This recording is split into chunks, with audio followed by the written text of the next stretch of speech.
सत्संग एक रूहानी संजीवनी है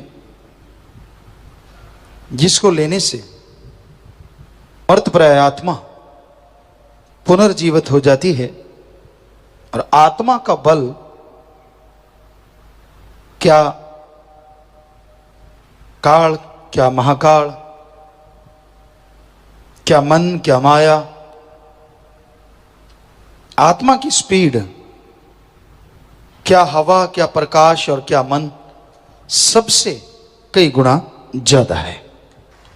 और जब आत्मा बलवान हो जाती है, आत्मा शक्तिशाली हो जाती है, तो इंसान के छोटे बड़े सब भयानक कर्म कंकर में बदलते चले जाते हैं और वो मालिक की कृपा का हर पल पात्र बन जाता है। आत्मा को बल देना है। जैसे कोई आदमी कमजोर हो जाता है, उसे कहा जाता है कि आपको ताकत चाहिए, तो उसके लिए आयुर्वेदा, एलोपैथी, होम्योपैथी, नेचुरोपैथी, सब में पावर की चीजें हैं, वो दी जाती हैं और आदमी ताकतवर हो जाता है। लेकिन आत्मा को बलवान बनाने के लिए किसी पद्धति के पास कोई टॉनिक नहीं है। किसी डॉक्टर के पास चले जाओ, कोई दवा नहीं जिससे आत्मबल बढ़ जाए। आत्मबल का टॉनिक भी आपके अंदर है। कितनी हैरानी है, आपके अंदर ही आत्मबल है और आपके अंदर ही आत्मा है। जैसे दूध में घी होता है, अब 5 क्विंटल दूध का आप पीना चाहें, क्या पी लोगे? नहीं पी सकते। Litre, 2 litre, 5 litre, 4 litre, 10 litre, जितना भी एक दिन में, अगले दिन फट जाएगा। लेकिन तरीका है, दूध के अंदर ही घी है, उसको जाग लगाओ, उसको बिलो, मक्खन आए, गर्म करो, छाछ अलग, घी अलग, तो वो घी 5 क्विंटल दूध का आप एक दिन में नहीं, 2 दिन में नहीं, साल, 2 साल, 3 साल तक उसको ले सकते हैं। वो पूरी पावर आपने ले ली। तो उसी तरह वो आत्मबल आप सबके अंदर है, लेकिन उसको हासिल करने के लिए एक तरीका है, एक मेथड है, एक युक्ति है। और उस तरीके को हमारे हिंदू धर्म में गुरु मंत्र, इस्लाम धर्म में कलमा, सिख धर्म में नाम शब्द, ईसाई धर्म में द गॉड्स वर्ड्स या मेथड ऑफ मेडिटेशन, यानी मालिक को याद करने का तरीका, विधि है। उस विधि के द्वारा अगर आप मालिक को याद करेंगे तो यकीनन आपकी आत्मा को आपके अंदर से पावर मिलेगी और वो टॉनिक मिलते ही आपके गम, दुख, दर्द, चिंताएं खत्म होती चली जाएंगी और खुशियों से माला माल हो जाएंगे। कितना आसान है ये प्रोसेस। एक नया पैसा नहीं लगाना, बाल बच्चों से, परिवार से दूर नहीं जाना, कपड़ा लत्ता अलग तरह का नहीं पहनना, कोई मुश्किल नहीं, शरीर को तकलीफ नहीं देना कि खड़े रहो, बैठे रहो, लेटे रहो, जैसी मर्जी आपकी। तो इससे आसान और क्या हो सकता है? जीभा से, ख्यालों से वो शब्द हैं, उनका अभ्यास करते रहो लगातार, तो आपके अंदर से आत्मबल बढ़ने लगेगा। और जैसे जैसे आत्मबल बढ़ता जाएगा, आप सुख, परमानंद की प्राप्ति के और करीब होते जाएंगे और आपकी बेचैनियां, आपकी टेंशनें खत्म होंगी और बिगड़े काम बनने लगेंगे। आपका तो पता नहीं आप क्या कहें, लेकिन हम आपको दावे से कहते हैं, हमने ऐसा टॉनिक जो बिना दाम के मिले, कहीं भी देखा तो क्या, सुना भी नहीं, सिर्फ सतगुरु मौला ने बताया। गुरुओं ने, पीर पैगंबरों ने, ऋषि मुनियों ने बयान किया, लेकिन गुरु बिना गति नहीं। जब तक गुरु मिलता नहीं, उन पवित्र ग्रंथों की भी समझ इंसान को पूरी नहीं आती। वो तो रूहानियत के पवित्र ग्रंथ हैं। जरा सोच के देखिए, दुनियावी ग्रंथ जो हैं, स्कूल में पढ़ने वाले बच्चे उनको नहीं ढंग से समझ सकते जब तक उस्ताद, टीचर, मास्टर ना पढ़ाए। तो हमने ये देखा, गुरु मुर्शिद कामिल के चरणों में लगे सभी धर्मों के पवित्र ग्रंथ अपने आप ख्यालों में आने लगे और अपने आप उनकी समझ आने लगी। ये उनका रहमो करम। तो सत्संग में आइए, पीर फकीर से बात कीजिए और अमल कीजिए। मन भी रुकेगा, माया भी ढीली पड़ जाएगी और आत्मबल बढ़ता जाएगा। सिर्फ बात करने से, दिखावा करने से कोई भक्त नहीं बनता, अमल करने से ही भक्त बना करते हैं। अमल करो, सुबह शाम सुमरन करो। आपकी कोई लाइफ है, आप गृहस्थी हैं, त्यागी हैं, तपस्वी हैं, यानी सदब्रह्मचारी ब्रह्मचारी हैं, सुमरन तो अति जरूरी है। कोई भी लाइफ आपने चुन ली, हर लाइफ के सक्सेस के लिए सुमरन रामबाण है, यानी काम करेगा ही करेगा, कभी नकारा नहीं होगा, ये 100% गारंटी है। घर गृहस्थ वालों को भी जाप करना चाहिए और त्यागी तपस्वी को भी। बिना सुमरन के मन नहीं ठहरता। मन बड़ी जालिम शक्ति है, कोई मालूम नहीं कब आदमी को टरका दे और कब आदमी को भरमा दे और कब चारों खाने चित्त करवा दे। इसलिए मन से लड़ा करो, और मन से लड़ने का कोई और तरीका है ही नहीं सिवाय प्रभु के नाम के। सुमाली का नाम जपो, उसके नाम में शक्ति है, उसके नाम में ताकत है जो आपको सुख देगा। चंद रुपयों के लिए, चंद नोटों के लिए इंसान मन और मनमते लोगों का संग करता है, और कई बार वो सब इंसान के दुख का कारण बनते हैं। परेशान रहता है, दुखी रहता है, किसी से पैसे लिए, किसी को मारा, काटा, तड़फाया, जिंदगी भर वो आदमी तड़फता रहता है जो ऐसे बुरे कर्म करता है।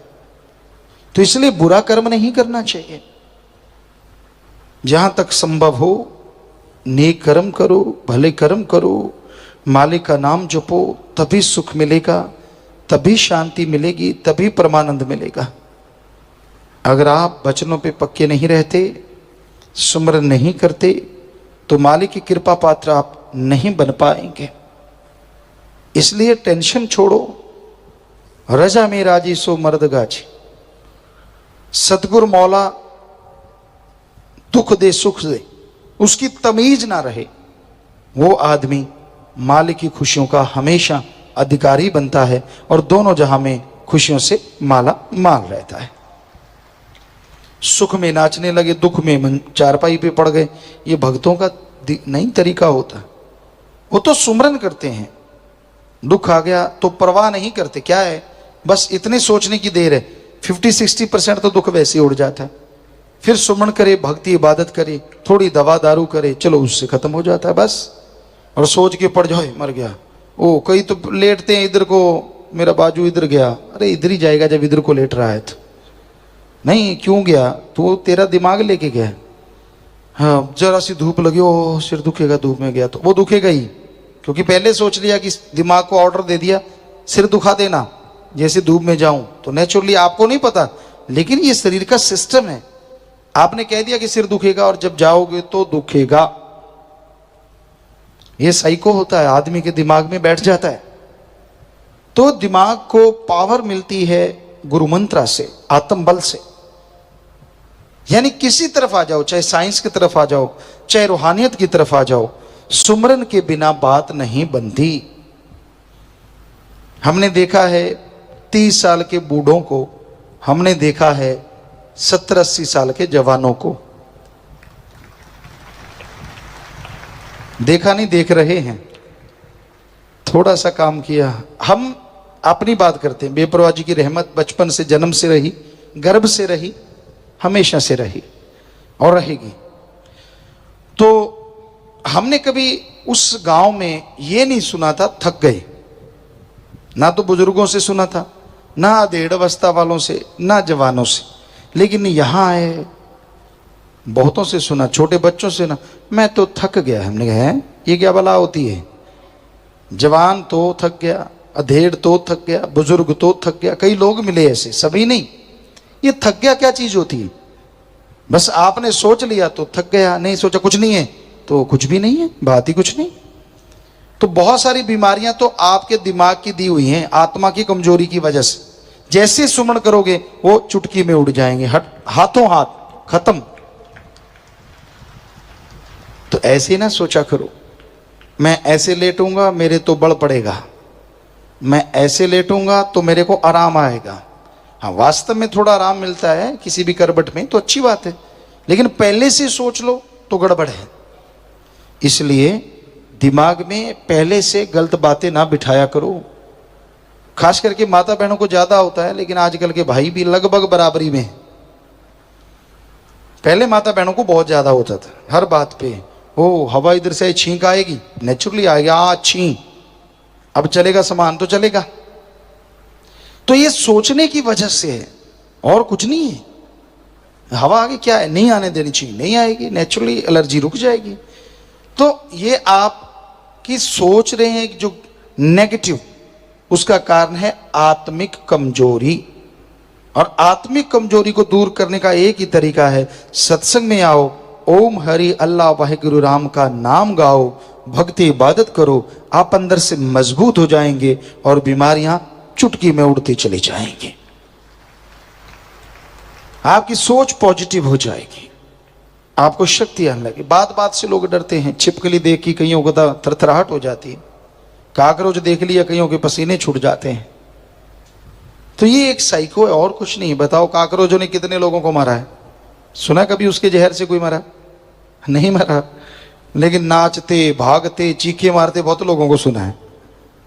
छिपकली हाँ, अगर दूध में खाने में गिर जाए, उसमें पड़ जाए तो जहरीली है, लेकिन ये नहीं है कि अगर उसका सही पे, चलो ऐसे भी अगर कोई पी भी जाता है और अंदर से स्ट्रांग है, थोड़ी दवा ले ले तो ठीक हो जाता है। ऐसा कुछ नहीं है कि वो आदमी को खत्म कर देगी हाथों हाथ, लेकिन उससे वैसे डरते रहो। वो बेचारी आदमी से डरती है, आदमी उससे डरता है, उसको पता नहीं कि आदमी डरता, वरना वो घरों से बाहर निकाल दे आदमी को।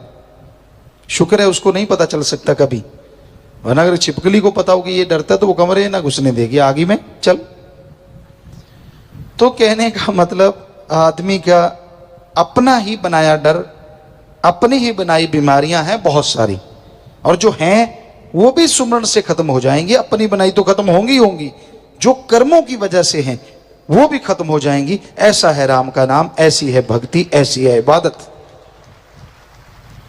तो आप रोज ताकत पाने के लिए खाते हो, सवेरे उठेंगे नाश्ता चाहिए।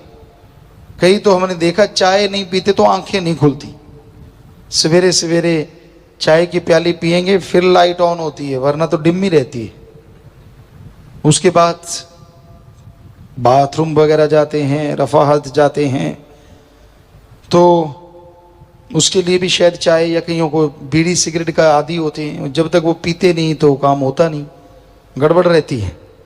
अलग अलग सिस्टम है, लोगों ने अपना अपना बना रखा साइको, बस फिट कर रखा, ये करूंगा तो होगा, ये करूंगा तो होगा। और उसके बाद फिर किसी को नाश्ता चाहिए, ना चाहिए तो गाड़ियां। कई घरों में आपने देखा होगा, माता बहनों को तजर्बा होगा कि भाई लोग गाड़ियां शुरू कर देते हैं, और भाइयों को तजर्बा होगा बहनें शुरू हो जाती हैं जो खुद बनाते हैं भाई।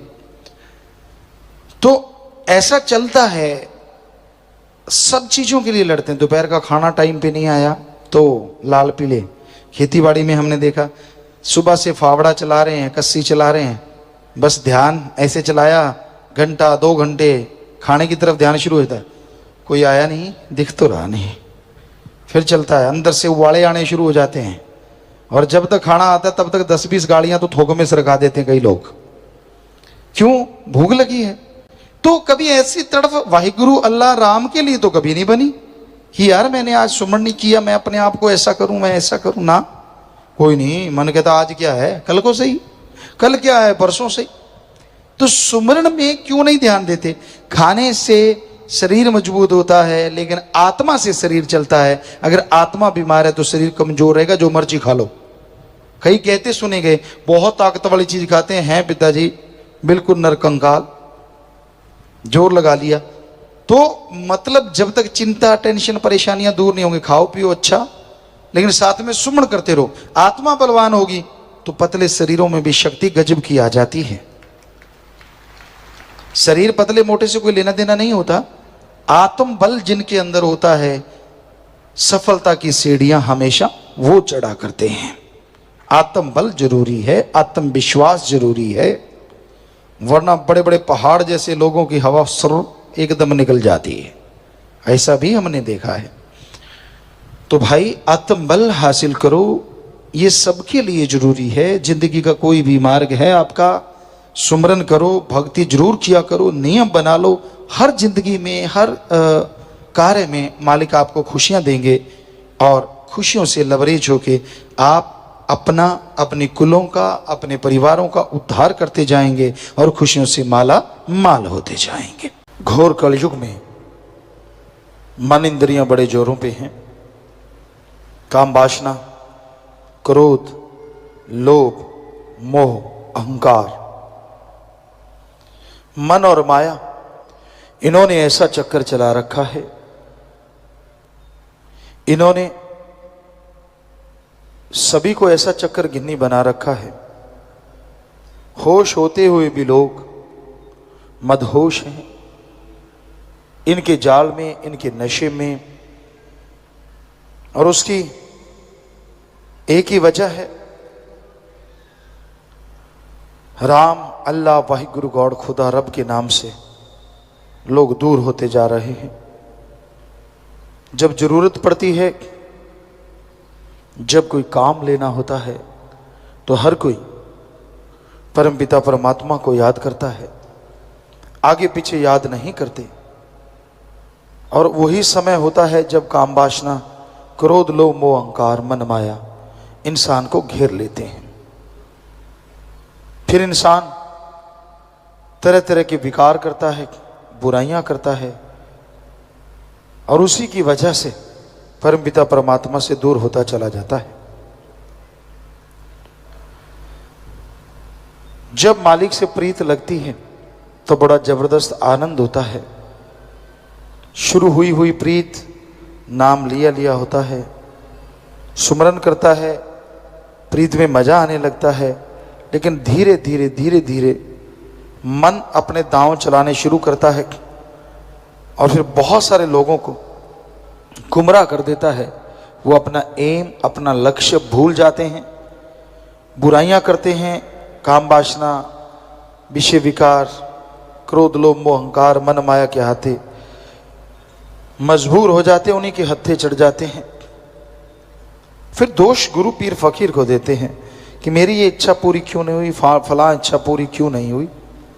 खुद कभी नहीं सोचते कि मैंने कितने पाप किए, मैंने कितनी गलतियां की, कितने गुनाह किए। हम एक उदाहरण दिया करते हैं, जब आदमी वचनों का पक्का है, सेवा सुमरण करता है, जमींदार भाइयों को अच्छी तरह से पता है कि पानी आपके ट्यूबवेल से या नहर से भर के जाता है नाले में, खाड़े में, तो वो 1 किलोमीटर, आधा किलोमीटर तक लेके जाते हैं आप। पानी खेत में लगने लगता है, अभी लगने ही लगता है कि अचानक या नहर का मोगा है, यहाँ शुरुआत है, नहर से पानी आ रहा है, वहां से वो खाड़ा, वो नाला टूट जाता है। तो खेत में जो पानी थोड़ा सा लगा ही था वो भी बैक शुरू हो जाता है, कोई उसका फायदा नहीं होता। और आदमी दौड़ता है, 1 किलोमीटर चल के आया, उसको बांधने में समय लगता है, फिर से वो खाड़ा नाला भरता है, फिर जाके खेत में पानी लगने लगता है। तो इस तरह कई बार देखा हमने जमींदारों के, घंटा 2 घंटे यूं ही बर्बाद हो जाते हैं। तो वो तो घंटा 2 घंटा है। जब आप वचन तोड़ देते हैं, उस समय लगता होता है कि आप अपनी पदवी को हासिल करेंगे, जो पीर फकीर ने वचन किए हैं या आपने करवाए हैं। ऐसा लगता होता है कि अब तो बस आप पहुंचने वाले हैं। आपका मन अहंकारी इतना आपके ऊपर हावी होता है, आप वचनों में गलती करते हैं, फिर वो खाड़ा नाला पीछे से टूट जाता है और जो रहमत बरसने वाली थी वो सारी वापस चली जाती है। एक और उदाहरण दिया करते हैं कि एक जमींदार था, सीधा सादा। कोई संत पीर फकीर आए, उनकी सेवा करने लगा और संतों को पता चल गया ये बहुत लोभी लालची है, इसका लालच दूर करना है। राम नाम तो लेने लगा है पर लोभ लालच बहुत ज्यादा है, दूर करें तो कैसे? संत अपने तरीकों से दूर करते हैं। तो उन्होंने क्या किया, जब संत उस गांव से जाने लगे कि भाई हम फला गांव जा रहे हैं, मांग तू क्या चाहता है, तूने तो बहुत सेवा की है हमारी। कहता नहीं जी कुछ नहीं चाहिए। कहते फिर भी? कहता जी फिर ऐसा कुछ दे जाओ मेरी हालात सुधर जाए, अमीरी आ जाए। कहने लगे ठीक है, ये मंत्र ले ले, इसको पढ़ के जो लोहा तू हाथ में रखेगा, बोलते जाना बन जा सोना बन जा सोना, तो वो सोना बन जाएगा। मन बलियां उछलने लगा, मौज बन गई, कमाई की जरूरत क्या है, लोहा लेके बैठेंगे और मंत्र पढ़ के बन जा सोना करते रहेंगे, कौन सा मुश्किल काम है। तो संत अभी गए ही नहीं थे कि शुरू हो गया, लोहा हाथ में ले लिया, किलो का बाट 2 किलो का बाट जो भी वहां पड़ा था उसने जल्दबाजी फटाफट किया, शुरू हो गया बन जा सोना मंत्र के जाप के बाद। लगा रहा, घंटा गुजर गया, थोड़ा जी उकताया, यार 1 घंटा हो गया, फिर लगा रहा 2 घंटे 3 घंटे 4 घंटे। और पुराने टाइम में पशुओं के पीछे घूमने वाले जमींदार, इतना सहन शक्ति नहीं होती थी, पशुओं को गालियां देना शुरू कर देते, डंडे मारते थे। तो आ गया गुस्सा, कहता यार ये बाबा ठगी मार गया। फिर घंटा जैसे तैसे गुजारा, लेकिन पारा आसमान पे छू गया। गुस्से में पूरा लाल पीला, जब ऐसे घंटे कुछ गुजरे तो बस लास्ट में बोला, कहता सोना नहीं तो पित्तल ही बन जा। और आंखें देखी खोल के तो वो पित्तल बन गया। अब दौड़ा कि फलां जगह गुरु हैं, दौड़ा दौड़ा गया, गुरु जी आप तो कहते थे सोना बन जाएगा, ये तो पित्तल बन गया। संत मुस्कुराए, सब पता था उसकी खसलत का। कहने लगे तूने क्या किया था? कहता जी मैं 3 4 5 घंटे लगातार लगा रहा बन जा सोना, मुझे गुस्सा आ गया और मैंने कह दिया सोना नहीं तो पित्तल ही बन जा। संत हंस के कहने लगे बस वो पित्तल की जगह उस टाइम अगर सोना कह जाता तो ये सोना ही बन जाता। तो वो वाली बात है, संत प्यार मोहब्बत की फट्टी लिखते हैं, प्यार से अक्षर डालते हैं, मोहब्बत के बीज बोते हैं, और जब फल लगने वाला होता है, मन उसकी जो तने होते हैं, जड़ें होती हैं, वहां पे आरी फिरवा देता है, कुल्हाड़ी चलवा देता है, छोड़ यार क्या है। और सारे फल लगने वाले थे, पेड़ सूख जाता है। सो बचनों पे जब आप काट कर देते हैं, आपको मखौल लगता है, मामूली बात लगती है। संतों को दोष देना आसान होता है, खुद की कारगुजारी नहीं पता होता। जब आदमी वचनों पे गलतियां करता है, बुरे कर्म करता ही चला जाता है और मनमते चलता है, यहां कुछ और, बाहर निकलते ही कुछ और, हवा की बातें ये वो, तो फिर संत चाहे कितने भी वचन करें वो पूरे तो तभी होंगे ना जब आप उनको फॉलो करेंगे। संत कहते इस रास्ते पे चलना हीरे मिलेंगे, कहता नहीं मैं तो उधर जाऊंगा, तो उधर तो फिर टॉयलेट ही मिलेगी भाई। संतों की बात मानो, उसके अकॉर्डिंग चलो, तो वचन पूरे ना हो तो सवाल ही पैदा नहीं होता।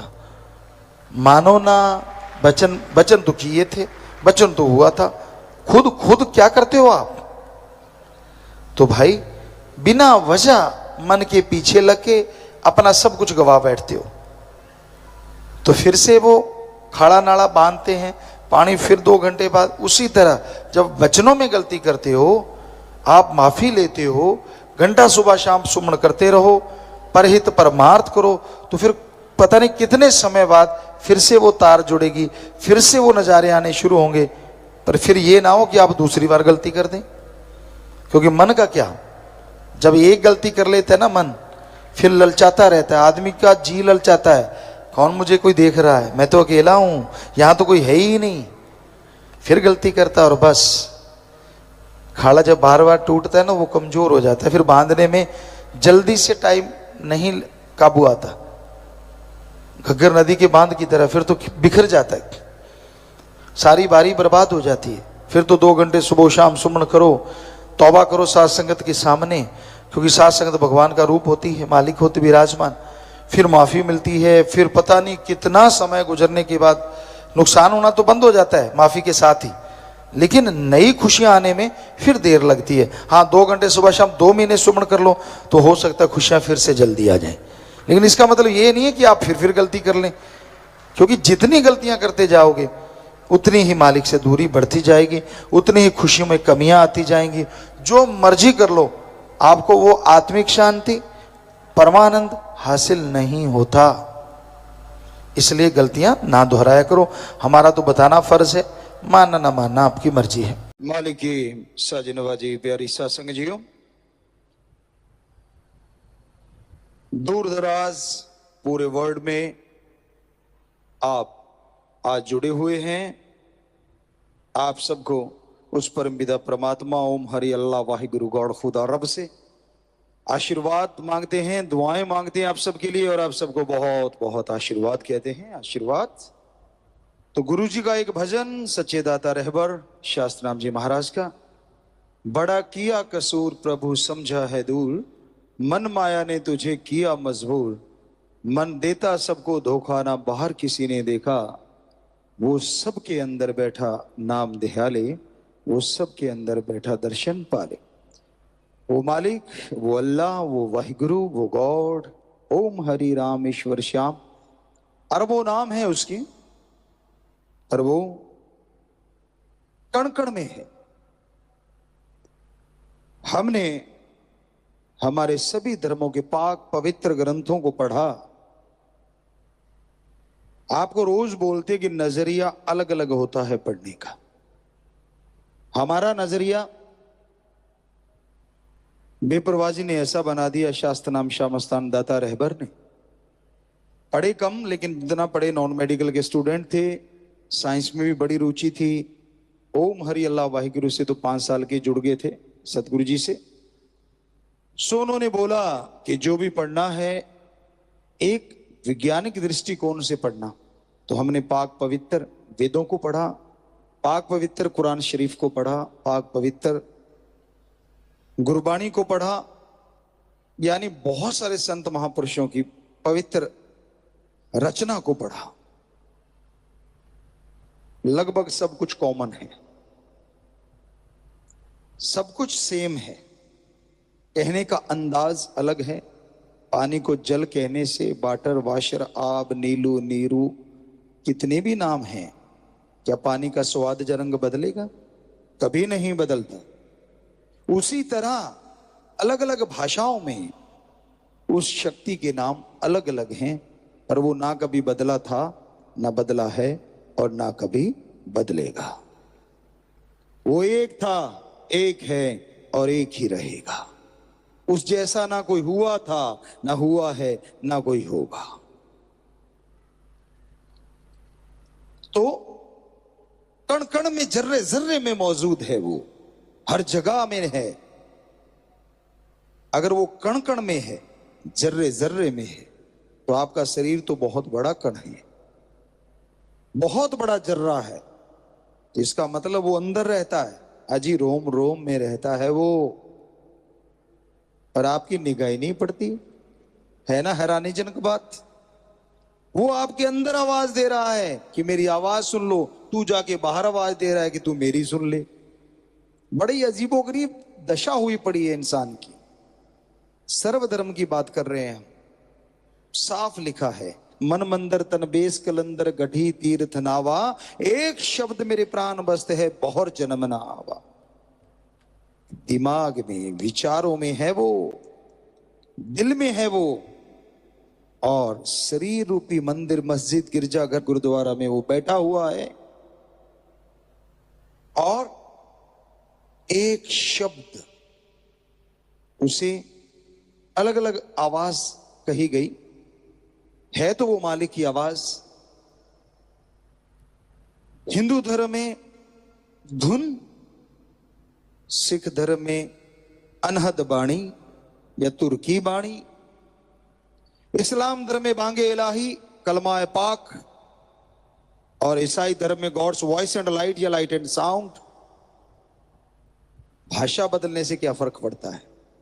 मतलब एक ही है कि उसने आपके अंदर एक आवाज छोड़ रखी है। अगर उसके अंदर फॉलो करोगे तो उस तक पहुंच जाओगे। पर आपके कानों में तो काम, वासना, क्रोध, लोभ, मोह, अहंकार, मन माया, चुगली, निंदा, दूसरों की टांग खिंचाई, ठगी, बेईमानी, इसकी मोहरें लगी हुई हैं जम के। तो दूसरी तो आवाज सुनाई देती ही नहीं, जो खुद के अंदर चल रही है उसकी तरफ तो निगाह जाती ही नहीं। कैसे उस तक निगाह को लेके जाएं? ध्यान एकाग्र करना होगा। मेथड ऑफ मेडिटेशन, गुरु मंत्र, कलमा, नाम शब्द, उसका अभ्यास करना होगा। क्या है ये कलमा, क्या है ये नाम शब्द, क्या है ये मेथड ऑफ मेडिटेशन? गुरु मंत्र। गुरु मंत्र, क्योंकि पुरातन शब्द यही मिला हमें। कम से कम 12,000 साल पुरानी पाक पवित्र वेद, उनमें हमने पढ़ा, और उससे भी वो पुरातन है। तो इसलिए पुरातन शब्द की पहले व्याख्या करना चाहते हैं, बाकी की अपने आप आ जाएगी।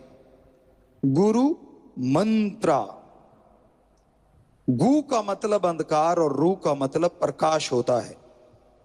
गुरु, ये शब्द जुड़ने से बनता है जो अज्ञानता रूपी अंधकार में ज्ञान का दीपक जला दे। मंत्र शब्द युक्ति, मेथड, यानी गुरु जो मालिक के शब्दों का खुद अभ्यास करता है, उससे उसे जो अनुभव होता है वो उसे दुनिया को दे, उसे कहा जाता है गुरु मंत्र, कलमा, मेथड ऑफ मेडिटेशन, नाम शब्द। पर वो गुरु का मंत्र नहीं होता, कहीं आपको भ्रम हो। वो मंत्र होता है उसी ओम हरि अल्लाह वाहिगुरु का, परमात्मा का। अब आप लोग बैठे हैं, आपको आदमी आदमी कहें, इंसान इंसान कहें, क्या आप में से कोई उठेगा? किसी का भी नाम ले दें, झट से खड़े हो जाओगे। उसी तरह आज के युग में, आज के दौर में देवताओं को भी लोग मालिक मानने लग जाते हैं, भगवान कहने लग जाते हैं। तो इसलिए उस ओम ला इलाहा इल्लल्लाह, अल्लाह ताला, द सुप्रीम पावर गॉड, एक ओंकार ओम, यानी ये सारे एक ही नाम है, अलग अलग लगते जरूर हैं। यानी वो एक शक्ति का नाम क्या है, उसको बाई नेम पुकारना ही गुरु मंत्र है, कलमा है। तो संत पहले अभ्यास करते हैं। कोई भी गेम है उसका कोच चाहिए, कोई भी पढ़ाई स्कूलों में कॉलेजों में करवाई जाती है, उसके लिए टीचर मास्टर लेक्चरर चाहिए। क्या आपने कोई स्कूल देखा है, कॉलेज देखा है? यहां टीचर मास्टर नहीं है, किताबें पढ़ी हैं, लोग जाते हैं, पढ़ लेते हैं और पढ़ के डिग्रियां हासिल कर रहे हैं। है कोई ऐसा?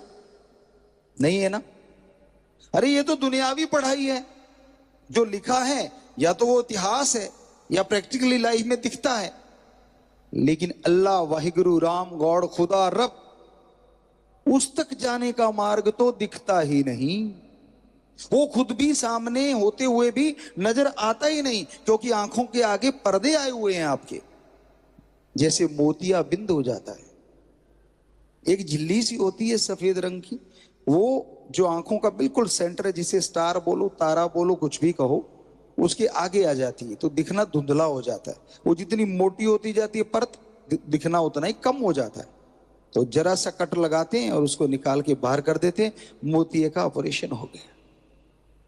तो संतों ने लिखा है कि आज की दुनिया को मोतिया बिंद हुआ पड़ा है, घट में दिखे नहीं, लानत ऐसी जिंद, तुलसी इस संसार को भयो मोतिया बिंद।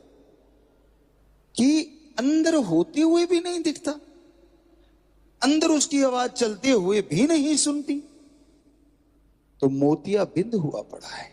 ऑपरेशन तो करना पड़ेगा। कोई तो टीचर लेक्चरर चाहिए जो संत पीर पैगंबर के नाम से मशहूर है, जिन्हें फकीर कह लो, संत कह लो, पीर कह लो, जो सही रास्ता दिखाए। पीर संत फकीर का मतलब ये नहीं होता कि आपको सुना के और बदले में झोली फैला ले कि मुझे भी डाल। अरे भगवान अल्लाह वाहिगुरु राम दाता था, दाता है और दाता रहेगा। अगर वो दाता है तो उसका फकीर मंगता कैसे हो सकता है? सवाल ही पैदा नहीं होता। अगर आप कर्म करके खा सकते हैं तो हाथ पैर हमारे भी, हम कर्म क्यों नहीं कर सकते भाई? किसने रोका है कर्म करने से? कर्म करके खाओ, मेहनत की, हक हलाल। हम संत दूसरों को शिक्षा दें और खुद बैठे बैठे रगड़ते रहें, ये कहां लिखा है?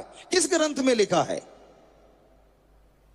चलो हम आपसे मांगे ओम हरि अल्लाह वाहिगुरु के नाम पे 100 रुपये आप हमें दे दें, 20 हम ले लें, 80 उस तक पहुंचा दें, फिर तो थोड़ा सा जायज बात लगती है। वहां यहां तो 100 का 100 खुद रगड़ जाना है। क्या ये सच्चाई नहीं? कड़वी लगेगी बातें आपको, लेकिन सच तो सच रहता है। अरे वो तो दाता है, दाता मंगता नहीं है। सारे धर्मों में पुकार पुकार के कहा है कि मालिक के मंगते बनो। अगर आप मालिक को ही देने चले जाते हो तो वो सोचता है यार इसके पास पहले ही फालतू है जो मुझे देने आ रहा है, इसको और देने की क्या जरूरत है। इसलिए ना तो संत लेते हैं सच्चे, और ओम हरि अल्लाह वाहिगुरु ने तो लेना ही क्या है। वो तो दाता है रे, जो हमें बना सकता है। क्या हमारे बनाए कागज के टुकड़े रुपए को नहीं बना सकता? सोचिए जरा। तो कहने का मतलब, आप के अंदर वो होते हुए भी आप उसे बहुत दूर समझते हैं। ये आपकी नादानी है, या यूं कहिए काम वासना क्रोध लोभ मोह अहंकार मन माया के पर्दे हैं, या यूं कहिए कि आपकी अज्ञानता है। उस अज्ञानता को दूर करने के लिए ही संत पैगंबर इस धरती पे आते थे, आ रहे हैं और आते ही रहेंगे। ये थोड़ा ना कि एक मास्टर आया था, वो स्कूल में पढ़ा गया और बाद में अपने आप ही किताबें पढ़ के लोग पास हो रहे हैं क्या? नहीं हो रहे ना। तो ये कैसे पॉसिबल है? हर चीज आदमी इस दुनिया में अपने आप सीख रहा है। अब ठगी मारने के कितने स्कूल हैं जरा बताओ? चुगली करने के, निंदा करने के कितने के स्कूल हैं? कोई स्कूल कॉलेज नहीं है ना। बुरे कर्म करने के कहीं स्कूल हों, कत्लो गारत मचाने के कहीं स्कूल हों, बहुत रेयर ये चीजें मिलेंगी आपको। अपने आप सीख रहा है इंसान। बुराई का ये दौर चल रहा है जिसे कलयुग कहते हैं, शैतान का युग कहते हैं, कि इसमें उसकी शक्तियां ज्यादा हावी हैं, ज्यादा छाई हुई हैं। इसमें उसकी बातें सीखना आसान है, उसकी बातें अपने आप सीख जाते हैं। बातें नहीं सीख पाते तो उस परमपिता परमात्मा की, उस मालिक की, उस राम की। इसलिए संत पीर फकीरों को आना ही पड़ता था, आ ही रहे हैं और आते ही रहेंगे। वो कोई ये नहीं होते कि वो कोई अपनी मान बढ़ाई करते हैं, नहीं। संतों का कहना होता है, जैसे कबीर जी ने लिखा है कि कबीरा सब ते हम बुरे, हम तज भला सब कोए, जिन ऐसा कर मानया मीत हमारा सोए। अरे भाई, संत तो हमेशा कहते हैं कि भाई, हम भी आपको हमेशा कहते हैं कि हम तो आपके नौकरों के भी नौकर हैं, हम तो खाक हैं, चौकीदार हैं। आपका नौकर भी हमें अगर कहेगा, हुक्म देगा कि मालिक से दुआ करो, तो हो ही नहीं सकता कि हम उसके लिए दुआ ना करें। हम होते कौन है? क्योंकि हमारी ड्यूटी है। आपका छोटा सा परिवार होता है, आप उसको पालने पोसने में कितना समय लगाते हैं? आप उस घर के मुखिया हैं, घर के हेड हैं, आपकी जिम्मेवारी है ना? जिम्मेवारी है ना, फर्ज। उनका पेट भरना, पैदा आपने किए तो एक बार तो करना पड़ेगा ना, उनको उनके पैरों पे खड़े करना। तो आप ये सब करते हैं, तो आप अपने 2 4 5 7 बच्चों के लिए, परिवार के लिए जिम्मेवार हैं। संत फकीर जितनी मालिक की औलाद है, उसको अपनी औलाद मान के उसकी सेवा करता है। चाहे कोई उसको गालियां दे दे, चाहे कोई उसको बुरा कहे, वो उसके लिए आशीर्वाद ही देता है। बात पे बात ख्याल में आ गई, कई बार आपको सुनाई भी है कि एक संत थे, एक पीर फकीर थे, और वो जंगलात में रहा करते थे। उन्होंने देखा नहीं था लोगों को रहते हुए, देखे नहीं थे शहर कस्बे, पर उनकी आदत थी, वो ओम हरि अल्लाह मालिक की रजा को बड़ा मानते थे। कोई बात होती बड़ी तारीफ करते थे, वाह मालिक। पेड़ देखते थे, यार एक पेड़ दूसरे से मिलता ही नहीं। आप भी कभी ध्यान देना इस बात पे। आदमी आदी हो जाता है, यानी आपके घर में गुलाब के फूल लगे हैं, 5-7 दिन तो आपको खुशबू आएगी, रोज गेट के आगे लगे हुए हैं। 10-15 दिन में कम आने लग जाएगी और 2 महीने बाद आपको याद नहीं रहेगा कि आपके घर के आगे फूल भी लगे हुए हैं। आते जाते कभी नजर पड़ गई नहीं तो नहीं। पर ध्यान दे के देखो ये डिजाइन किया किसने है? अलग अलग पेड़, अलग अलग सांचा है, अलग अलग खुशबू है, अलग अलग गुण अवगुण है। पेड़ पौधे देख लो, वनस्पति देख लो, और छोड़ो दो सके भाई, और छोड़ो दो जुड़वा भाई के भी दोनों के हाथों के निशान नहीं मिलते। ये डिजाइन करने वाला है कौन? खून एक, मां एक, बाप एक ही टाइम में पैदा हुए, नसीब अलग अलग है ना। गजब। कोई तो होगा जिसके पास ये सांचा है कि एक जैसा नहीं बनाना। कमाल है। तो वो संत इसलिए मालिक की जो भी कोई चीज देखते थे कहते थे वाह मालिक तूने कमाल कर रखा है। तो एक बार वो शहर की तरफ आ गए। अब बाहर आए जैसे अंदर तो बिल्डिंगें बनी हुई हैं और बड़े अच्छे अच्छे मकान हैं और अच्छी अच्छी हवेलियां बनी हुई हैं। तो वो कह रहे अरे वाह मालिक तेरा बंदा कमाल है, गजब कर रखा है मालिक, क्या बनाया तूने बंदे को। यूं तारीफ करते करते करते करते हर चीज की, साइकिल मिला या उस समय घोड़ा गाड़ी मिली, जो भी दिखा यार कमाल है मालिक तेरा, गजब कर रखा तूने। इतने में क्या देखा, एक बहन एक बेटी छत पे बाल सुखा रही थी। तो वो निगाह ऐसे सब कुछ देखता देखता देखता उसने निगाह मारी और उधर से क्या हुआ, उस बिटिया का यूं सिर झटकाना हुआ। अब बाल केस पीछे चले गए और चेहरा सामने आया। कहने लगा वाह मालिक, सुना करते थे हूरें जो हैं, परियां जो हैं वो स्वर्ग में रहती हैं, पर तूने तो यहां भी उतार रखी हैं। वाह मालिक कमाल कर रखा है तूने। अब उस बिटिया ने, उस औरत ने शोर मचा दिया, ये संत सुदाई हो गया, मेरे पे गलत निगाह डाल रहा है, मुझे गलत बोल रहा है। लोग इकट्ठे हो गए तो लोगों ने उसको घेर लिया। कहने लगा भाई तू क्यों गलत बोला। कहने लगा सुनो भाई, मैंने कुछ गलत नहीं बोला, मैं तो अपने मालिक की उपमा कर रहा हूं कि वाह मालिक तेरा कमाल है, तूने जो परियां सुना करते थे, हूरें सुना करते, तूने तो धरती पे उतार रखी हैं, गजब है तेरा। लोग शांत हुए कि वाकई गलत तो कुछ बोला नहीं है। इतने में एक आदमी आता है और दाड़ दाड़ 2-3 उसके थप्पड़ मार देता है। संत कहते वाह मालिक ये भी तेरा कमाल है। पर फिर कहने लगे रे भाई तू है कौन, ये सारे तो खड़े हैं, मेरी बात सुनी, तूने तो बात ही नहीं सुनी, आके सीधे धरती है।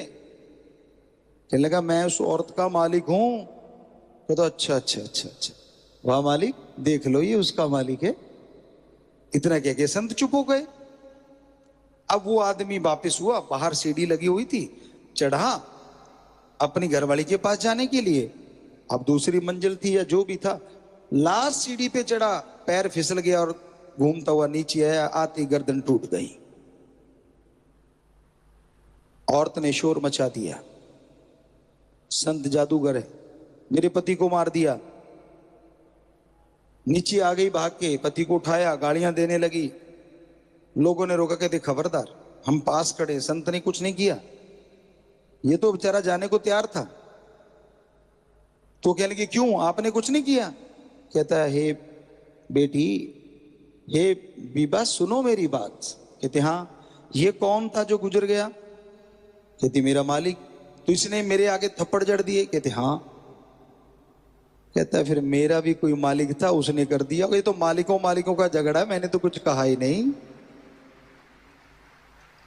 तो भाई अगर सच में आप उसको पालें, सच में अंदर से महसूस कर लें, अरे ये दुनिया को बनाने वाला है, क्या तेरे घर में कमी छोड़ देगा। बताइए तो सही, क्या तुझे कुछ करने की जरूरत पड़ेगी। इसीलिए तो हम कहते हैं कि जो भक्त हो आप सारे, चुगली निंदा ना किया करो, किसी का बुरा ना किया करो, किसी को बुरा मत बोला करो, उस पे छोड़ा करो कि मालिक तू जान, तेरा काम जाने, हम तो तेरी प्रजा हैं, हम तो तेरी रियाए हैं। बस इतना मांग लिया करो कि सबको सद्बुद्धि बख्श, सबको नेक अकल बख्श। फिर वो जाने उसकी मर्जी, क्या करता है क्या ना करे, वो तो उसकी रजा है, उसको तो कौन रोके। तो इसलिए भाई एक तो ये कसूर है आपका कि आप अपने अंदर वाले को बाहर ढूंढ रहे हैं, तो उसको अंदर महसूस कीजिए, यकीन मानिए वो मिलेगा। और दूसरा, कि आप जो लंपट हुए पड़े हैं दुनियावी चीजों में, अगर उसको अपना बना लोगे, अरे ये चीजें तो आपके आगे पीछे घूमेंगी, बात ही कुछ नहीं। बनाने वाला आपका हो गया, अगर राजा आपका हो गया तो उसका साजो सामान क्या पीछे रह जाएगा? विचार तो कीजिए। और फिर एक है मन, नफस शैतान, नेगेटिव पावर। मन दिमाग में जो गंदे, गलत, नेगेटिव, बुरे विचार देता है, उसे हमारे हिंदू और सिख धर्म में कहते मन की आवाज, इस्लाम धर्म में कहते नफस शैतान। और इंग्लिश फकीरों में थोड़ा हमें अजीब लगा, ग्रंथों में माइंड लिखा हुआ है, जो कि सही हमें नहीं लगा कि वो चीज सही है, लेकिन क्या कर सकते हैं, पर ये दिखने में ये आया। तो माइंड नहीं है, मन एक अलग पावर है, एक अलग ताकत है, जो दिमाग को अच्छे, नेक, भले विचार, परमात्मा, अल्लाह, वाहिगुरु, राम, गॉड के विचार देता है। उसे हमारे हिंदू और सिख धर्म में कहते हैं आत्मा की आवाज, और ईसाई धर्म में कहते हैं रूह की आवाज, जमीर की आवाज।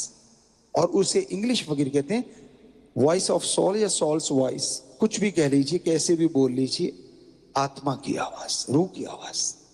तो दिमाग में दो आवाजें आ रही हैं, पर आज के दौर में एक आवाज यूं हुई पड़ी है और एक बुलंदियों पे है। मन नफस शैतान की आवाज सुनते जा रहे हैं आप, और जो आत्मा की आवाज आ रही है उसकी आवाज को आप दबाते जा रहे हैं।